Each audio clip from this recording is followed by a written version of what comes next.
What happens when Hollywood's most legendary tough guy walks into a den of daytime television hosts who think they can push him around? Well, you're about to find out.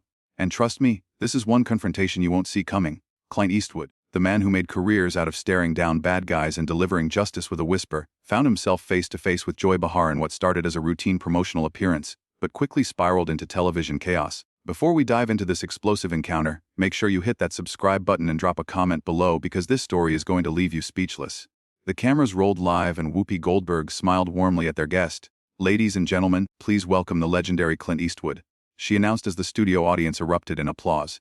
Eastwood nodded politely as he settled into his chair, his weathered hands resting calmly on the armrests. "Thank you for having me," he said in that unmistakable growly voice. "So Clint, tell us about your latest project," Whoopi continued, keeping things light and professional. "What drew you to this particular story?" "Well, it's about second chances," Eastwood replied thoughtfully. "Sometimes people deserve another shot at redemption, even when society has written them off." Sarah Haynes leaned forward with genuine interest.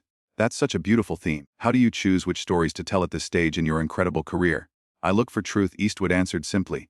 "Stories that say something real about the human condition. Hollywood's got enough fantasy." The conversation flowed naturally for several minutes, with Eastwood sharing insights about his directing process and working with actors. The studio audience was clearly captivated by his presence and wisdom. But Joy Behar had been unusually quiet, sitting back in her chair with a knowing smile. She had been waiting for her moment, and now she saw it. "Can I ask you something?" Joy interjected, her tone shifting noticeably. "You talk about truth and redemption. But don't you think some of your past comments about certain political figures might contradict that message?" The temperature in the studio seemed to drop several degrees. Whoopi shot Joy a warning glance, but it was too late. Eastwood's eyes narrowed slightly as he turned to face Joy directly. "Which comments would those be, Joy?" "Oh, Joy said with false sweetness. Your support for politicians who shall remain nameless, but who have made some pretty questionable statements about women and minorities."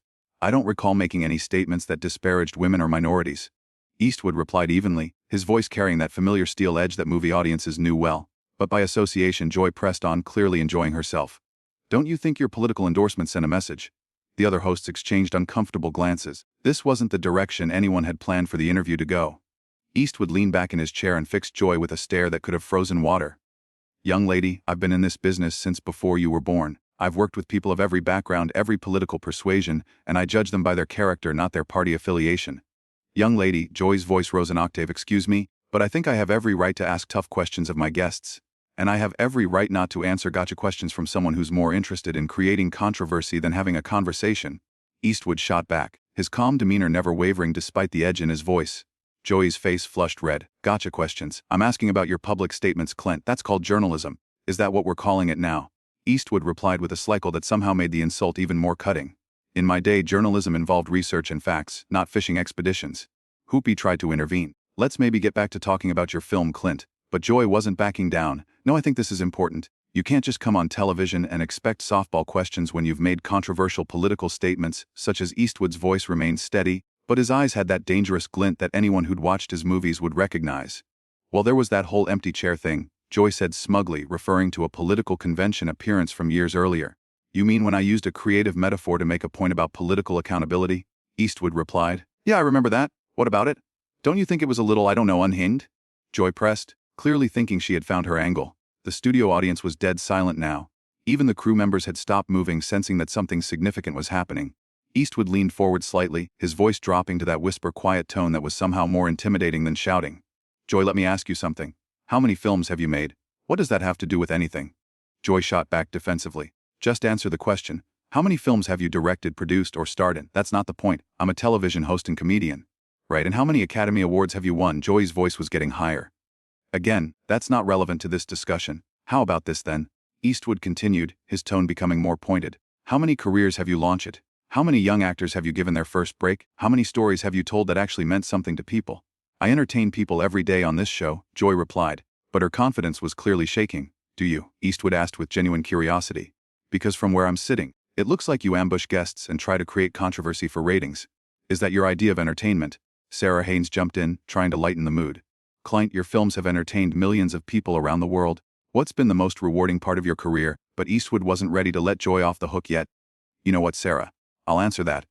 The most rewarding part has been working with professionals. People who understand that respect is earned, not demanded. People who don't hide behind a panel of hosts to take cheap shots at their guests."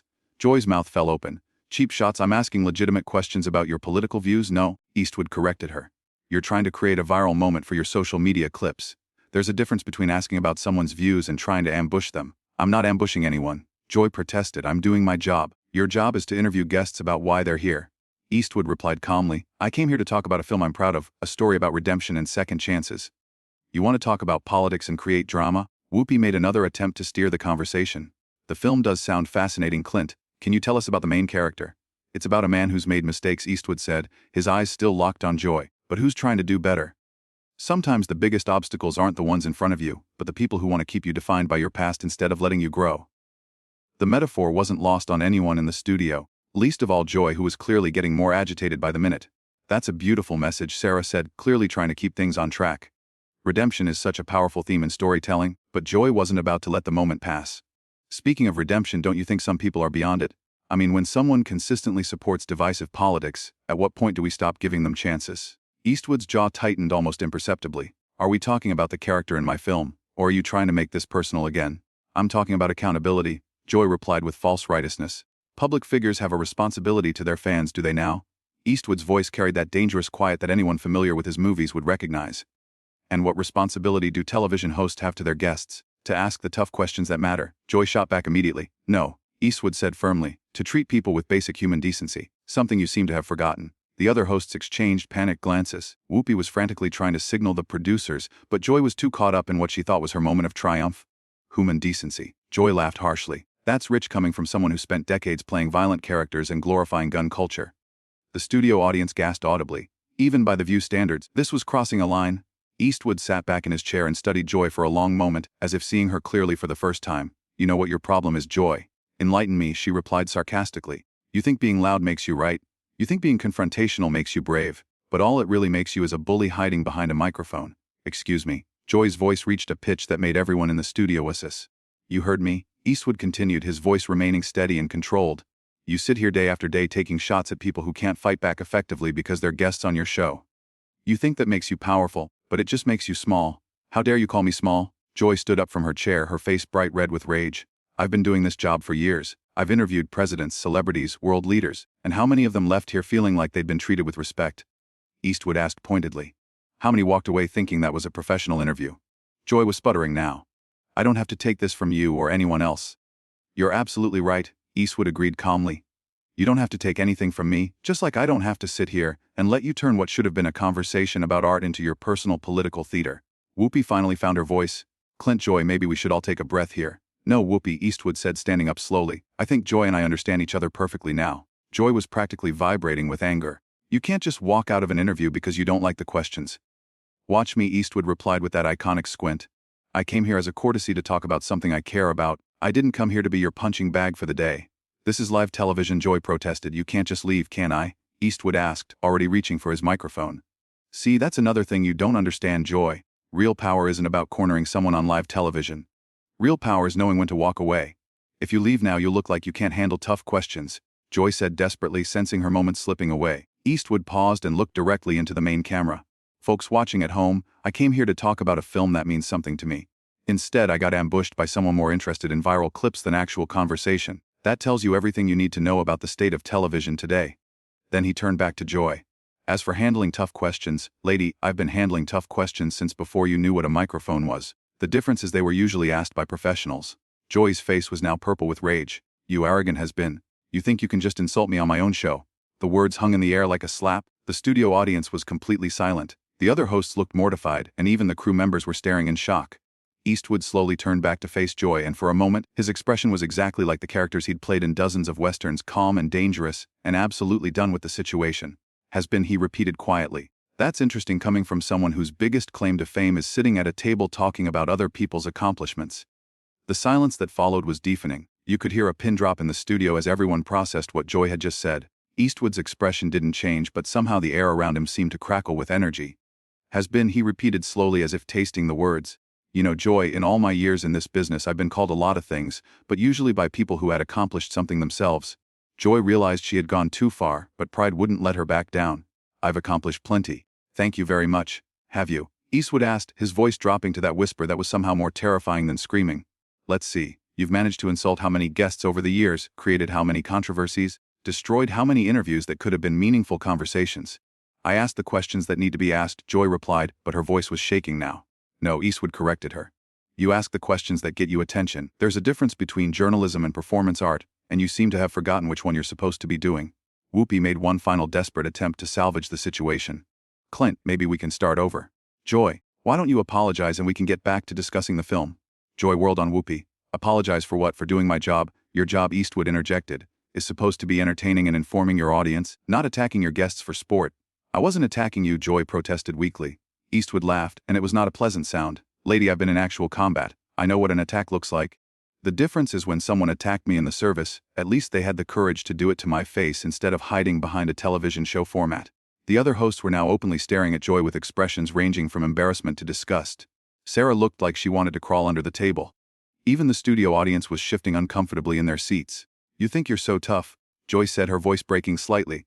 Well, let me tell you something, Mr. Eastwood. This is my house, these are my rules, and if you don't like my questions, you can leave. Eastwood smiled, and it was the coldest smile anyone in that studio had ever seen. Your house, your rules. You know what, you're absolutely right. This is your house, and that's exactly the problem. He stood up fully now, towering over the seated panel. In your house, guests get ambushed. In your house, disagreement means disrespect. In your house, creating drama is more important than creating understanding. Well, congratulations. You've built yourself quite a house there. Joy was practically sputtering. If you think you can just waltz in here and lecture me about television, you've got another thing coming. I'm not lecturing you about television, Eastwood replied calmly. I'm pointing out that what you do isn't television. It's a circus and you're the head clown. The gasp from the audience was audible even by daytime television standards. This was unprecedented. How dare you? Joy shrieked, completely losing any pretense of professionalism. How dare you come on my show and insult me like this? Your show. Eastwood looked around at the other hosts. Funny, I thought this was supposed to be a panel show with multiple hosts. Turns out it's just the Joy Behar Ego Hour with some backup singers. Whoopi finally found her backbone. Clint, that's enough, Joy, you need to calm down right now. But Joy was beyond reason. Don't tell me to calm down, Whoopi. This man comes in here with his holier-than-thou attitude and thinks he can disrespect me on national television. The only person who's shown disrespect here, Eastwood said quietly, is you. From the moment I sat down, you've been looking for a fight instead of having a conversation. I was doing my job, Joy repeated.